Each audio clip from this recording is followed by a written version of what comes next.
Genèse, chapitre 30. Lorsque Rachel vit qu'elle ne donnait point d'enfants à Jacob, elle porta envie à sa sœur. Et elle dit à Jacob, « Donne-moi des enfants ou je meurs. » La colère de Jacob s'enflamma contre Rachel. Et il dit, « Suis-je à la place de Dieu? Qui t'empêche d'être féconde ?» Elle dit, « Voici ma servante Bila. Va vers elle, qu'elle enfante sur mes genoux, et que par elle j'ai aussi des fils. » Et elle lui donna pour femme Bila, sa servante. Et Jacob alla vers elle.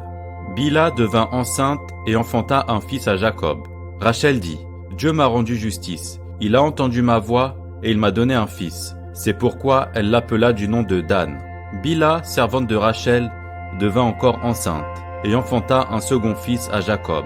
Rachel dit, « J'ai lutté divinement contre ma sœur et j'ai vaincu. » Et elle l'appela du nom de Nephtali. Léa, voyant qu'elle avait cessé d'enfanter, prit Zilpa, sa servante, et la donna pour femme à Jacob. Zilpa, servante de Léa, enfanta un fils à Jacob. Léa dit, « Quel bonheur !» Et elle l'appela du nom de Gad. Zilpa, servante de Léa, enfanta un second fils à Jacob. Léa dit, « Que je suis heureuse, car les filles me diront heureuse. » Et elle l'appela du nom d'Azer. Ruben sortit au temps de la moisson des blés, et trouva des mandragores dans les champs. Il les apporta à Léa, sa mère. Alors Rachel dit à Léa, « Donne-moi, je te prie, des mandragores de ton fils. » Elle lui répondit, « Est-ce peu que tu aies pris mon mari, pour que tu prennes aussi les mandragores de mon fils ?» Et Rachel dit, « Eh bien, il couchera avec toi cette nuit pour les mandragores de ton fils. » Le soir, comme Jacob revenait des champs, Léa sortit à sa rencontre et dit, « C'est vers moi que tu viendras, car je t'ai acheté pour les mandragores de mon fils. » Et il coucha avec elle cette nuit. Dieu exauça Léa, qui devint enceinte et enfanta un cinquième fils à Jacob. Léa dit, « Dieu m'a donné mon salaire, parce que j'ai donné ma servante à mon mari. » Et elle l'appela du nom d'Isaacar. Léa devint enceinte et enfanta un sixième fils à Jacob. Léa dit, « Dieu m'a fait un beau don. Cette fois mon mari habitera avec moi, car je lui ai enfanté 6 fils. » Et elle l'appela du nom de Zabulon. Ensuite, elle enfanta une fille, qu'elle appela du nom de Dina. Dieu se souvint de Rachel. Il l'exauça et il la rendit féconde. Elle devint enceinte et enfanta un fils. Et elle dit, « Dieu a enlevé mon opprobre. » Et elle lui donna le nom de Joseph, en disant, « Que l'Éternel m'ajoute un autre fils. » Lorsque Rachel eut enfanté Joseph, Jacob dit à Laban, « Laisse-moi partir pour que je m'en aille chez moi, dans mon pays.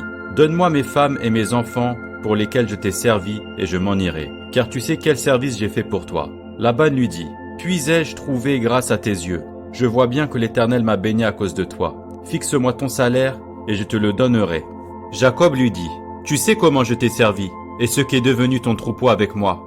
Car le peu que tu avais avant moi, c'est beaucoup accru, et l'Éternel t'a béni sur mes pas. Maintenant, quand travaillerai-je aussi pour ma maison? » Laban dit, « Que te donnerai-je? » Et Jacob répondit, « Tu ne me donneras rien. Si tu consens à ce que je vais te dire, je ferai paître encore ton troupeau, et je le garderai.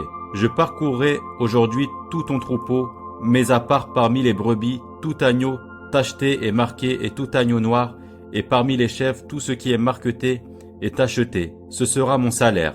Ma droiture répondra pour moi demain, quand tu viendras voir mon salaire.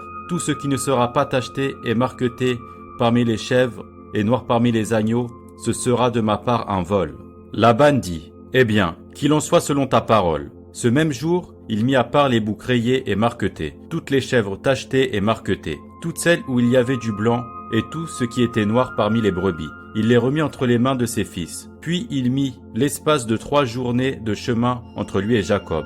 Et Jacob fit paître le reste du troupeau de Laban. Jacob prit des branches vertes de peuplier, d'amandier et de platane. Il y pela des bandes blanches, mettant à nu le blanc qui était sur les branches. Puis il plaça les branches qu'il avait pelées dans les auges, dans les abreuvoirs sous les yeux des brebis qui venaient boire, pour qu'elles entrent en chaleur en venant boire. Les brebis entraient en chaleur près des branches, et elles faisaient des petits rayés, tachetés et marquetés. Jacob séparait les agneaux, et il mettait ensemble ce qui était rayé et tout ce qui était noir dans le troupeau de Laban. Il se fait ainsi des troupeaux à part, qu'il ne réunit point au troupeau de Laban. Toutes les fois que les brebis vigoureuses entraient en chaleur, Jacob plaçait les branches dans les auges sous les yeux des brebis, pour qu'elles entrent en chaleur près des branches. Quand les brebis étaient chétives, il ne les plaçait point, de sorte que les chétives étaient pour Laban, et les vigoureuses pour Jacob. Cet homme devint de plus en plus riche. il eut du menu bétail en abondance, des servantes et des serviteurs, des chameaux et des ânes.